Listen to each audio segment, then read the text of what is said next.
عظمت اور برکتوں کے لحاظ سے سارے مہینوں پر غالب ہیں۔ جو مہینہ گزر گیا رجب، رحمت کونین صلی اللہ علیہ وسلم فرماتے ہیں کہ رجب اللہ کا مہینہ ہے۔ سبحان اللہ۔ رجب اللہ کا مہینہ ہے، تو جو اللہ کا ہو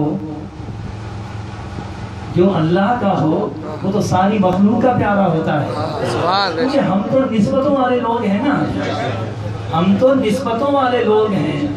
اللہ جس کو کہے کہ یہ میرا ہے ہم تو اس سے بھی پیار کرتے ہیں، اور وہ جسے کہے کہ یہ میرا ہے ہم اس سے بھی پیار کرتے ہیں۔ نعرہ تکبیر، نعرہ رسالت، نعرہ حیدری، نعرہ غوثیہ۔ تو رجب کو اللہ نے اپنا کہا تو ہمیں اس سے پیار ہے۔ رمضان رحمت کونین نے فرمایا کہ وہ میری امت کا مہینہ ہے۔ جب 2 مہینے برکتوں والے دائیں اور بائیں تھے اور بیچ میں تھا شعبان، لوگ اس میں غفلت میں تھے، آقا دو جہاں کی رحمت اود کر آئی، فرمایا شعبان و شہری، یہ رمضان، یہ شعبان میرا مہینہ ہے، شعبان میرا مہینہ ہے۔ ارے یہ بڑی بات ہے، جسے مصطفیٰ کہیں کہ یہ میرا ہے، مصطفیٰ کہیں کہ میرا ہے، بڑی بات ہے۔ اللہ کی عزت کی قسم بڑی بات ہے جسے مصطفیٰ کہیں کہ یہ میرا ہے۔ نسبتوں کی بات ہے نا۔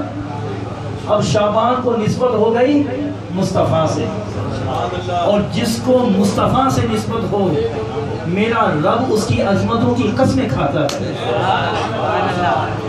میرا رب اس کی عظمتوں کی قسمیں ارشاد فرماتا ہے۔ دیکھیے قرآن پڑھتے ہیں، اللہ ارشاد فرماتا ہے، اللہ فرماتا ہے لا اقسم بہذا البلد، قسم ہے مجھے شہر مکہ کی۔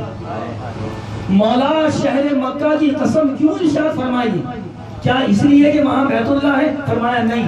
مولا وہاں حجر اسود ہے؟ فرمایا نہیں۔ وہاں مطاف ہے؟ فرمایا نہیں۔ مولا وہاں مزدلفہ منی عرفات ہے؟ فرمایا نہیں۔ مولا پھر قسم کیوں فرمائی؟ فرمایا انت حل بہذا البلد، اس شہر مکہ کی قسم میں نے اس لیے ارشاد فرمائی کہ اے حبیب یہ تیری جائے ولادت ہے۔ یہ شہر مکہ کی گلیوں نے تیرے طلبوں کو بوسے دی ہیں۔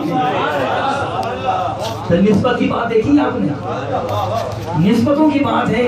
اللہ نے نسبت مصطفیٰ کی طرف تھی تو قسم ارشاد فرما دی، اور مصطفیٰ نے شعبان کو کہا کہ یہ میرا ہے۔ تو ہم تو محب ہیں، اہل محبت ہیں، ہمیں تو اللہ سے بھی پیار ہے، اس لیے ہم رجب سے بھی پیار کرتے ہیں۔ مصطفیٰ نے فرمایا کہ شعبان میرا ہے، اور ہم تو شعبان سے بھی پیار کرتے ہیں اس لیے کہ یہ مصطفیٰ کا مہینہ ہے۔ اور مصطفیٰ اپنی امت میں سے جس کو کہیں یہ میرا ہے ہم اس سے بھی پیار کرتے ہیں۔ ہماری محبتیں، ہماری عقیدتیں، ہماری الفتیں سب اس کے لیے، جسے مصطفیٰ کہیں وہ میرا ہے۔ بے شک بے شک۔ اب آئیے، میں نے ابتدا میں حدیث پڑھی تھی، قال رسول اللہ صلی اللہ علیہ وسلم الحسین منی وانا منہ۔ سرور کونین رحمت عالم صلی اللہ علیہ وسلم ارشاد فرماتے ہیں کہ حسین مجھ سے ہے، حسین مجھ سے ہے۔ حسین کی ولادت اسی مہینے میں ہوئی نا، شعبان میں ہوئی، جسے مصطفیٰ نے کہا تھا یہ میرا ہے، اسی میں صاحبزادے تشریف لائے۔ کیونکہ دنیا کا قاعدہ ہے کہ اولاد باپ سے چلتی ہے، لیکن حسین اور حسن اور حسین کے لیے میرے مصطفیٰ نے فرمایا کہ میری ذریت اللہ نے علی کی پشت میں رکھی، میری ذریت اللہ نے علی کی پشت میں رکھی ہے۔ تو حسن اور حسین ولادت تو علی کے گھر میں ہوئی، مگر بیٹے ہیں مصطفیٰ کے، بیٹے ہیں مصطفیٰ کے، اسی مہینے میں ولادت ہوئی۔ جب ولادت ہوئی علی نے نام رکھا اپنے ذوق کے مطابق، جمجمانہ،